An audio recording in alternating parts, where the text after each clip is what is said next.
الأهلي يرد على هياط جمهور الاتحاد ويفوز عليهم في ديربي جدة. بس قبل أن نخش الموضوع لا تنسوا اللايك والاشتراك بالقناة، خلونا نوصل لهدفنا 20,000 مشترك قبل بداية كأس آسيا، ويلا نبدأ.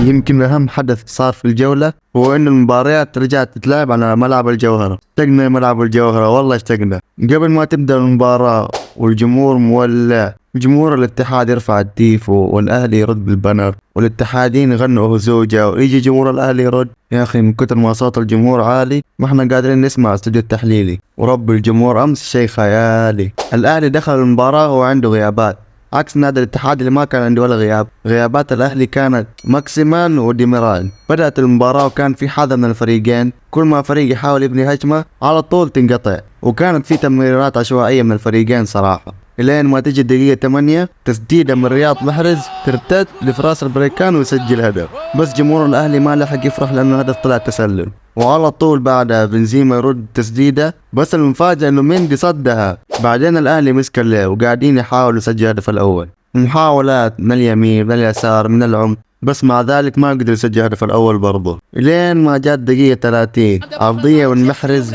وصناعة رائعة من فراس البريكان لكيسيه، وكيسيه على الطاير حطها في المرمى. يا كيسيه انهاء ولا في الأحلام. هنا يا جماعة خلوني أقول لكم مشكلة الأهلي في الهجوم، مو بس في مباراة الاتحاد، في جميع مبارياتهم السابقة جمهور الأهلي قاعدين يلوموا خط الهجوم اللي هم محرز وماكسيمان وفيرمينيو إنه ليش مو قاعدين يسجلوا زي كذا. يا جمهور الأهلي خط الهجوم حقكم بالكامل مو حق تسجيل. فيرمينيو معروف هو يساعد الأجنحة يفتح لهم مساحات، حتى ماكسيمان ما يسجل إلا فين وفين مع نيوكاسل، هو شغلته بس إنه يزعج المدافعين. وكلنا عارفين رياض محرز إنه صانع فرص من الدرجة الأولى، وبرضه في بعض الأحيان يسجل. واللي تابع محرز مع ماكسيمان وفيرمينيو مع أنديتهم السابقة يعرف إيش قاعد أقول. أكتر لاعب عنده حس تهديفي في الأهلي دحين هو كيسيه، ومعروف من أيام ما كان مع برشلونة وأيام ما كان مع ميلان، عشان كده قاعدين نشوف دائما هو اللي يسجل. صحيح إنه ماكسيمان ما لعب أمس، بس هذه هي مشكلة الأهلي في الهجوم باختصار، وعندهم الحل هم اللي هو فراس البريكان.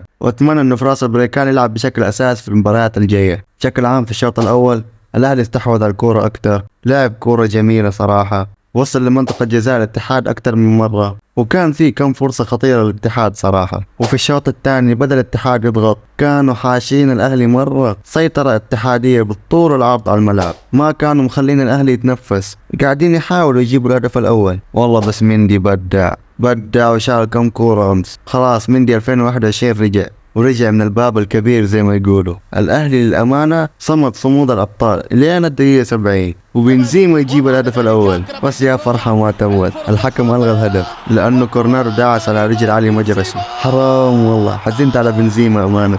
وبعد الدقيقة 80 بدأ الأهلي يلعب كورة شوية، صارت المباراة متوازنة شوية الكورة عند الأهلي شوية الكورة عند الاتحاد في كده. بعدين في الوقت بدل الضايع المدري كم بنزيما برضه يسجل هدف، وللأسف يتلغي بداية تسلل وتنتهي المباراة على كذا. الديربي هذا أنا أسميه ديربي حرق الأعصاب. أنا متأكد إنه أي واحد يشجع الاتحاد أو الأهلي أعصابه انحرقت، أعصابه تلفت زي ما يقولوا. صحيح إن المباراة رتمها ما كان سريع، يعني ما هي زي مباراة الأهلي والنصر مثلا أو الاتحاد والهلال، بس كانت مباراة ممتعة بكل أمانة. مبروك للأهلي وهارد لك للاتحاد، للأمانة فوز مستحق للأهلي. الاتحاد ما لعب بشكل مطلوب، وتاني مرة يا جمهور الاتحاد لا تهايطوا، لأنه لو ما جاكم الرد الحين حيجيكم بعدين، وربي رد الأهلي هذا مرة يقهر ضحك وسلوك. احنا النصراوية هايطنا بفريقنا شوية، قلنا فريقنا متكامل وما حد يقدر عليه، آخرتها تعادل من أبها. عموما هنا وصلنا لنهاية المقطع، أتمنى المقطع عجبكم. تكلمنا اليوم عن مباراة الأهلي والاتحاد وإيش صار فيها كمان. وختاما لا تنسوا اللايك والاشتراك بالقناة وانشروا المقطع للناس المهتمة بالدوري السعودي وبنادي النصر. وفي أمان الله ومع السلامة.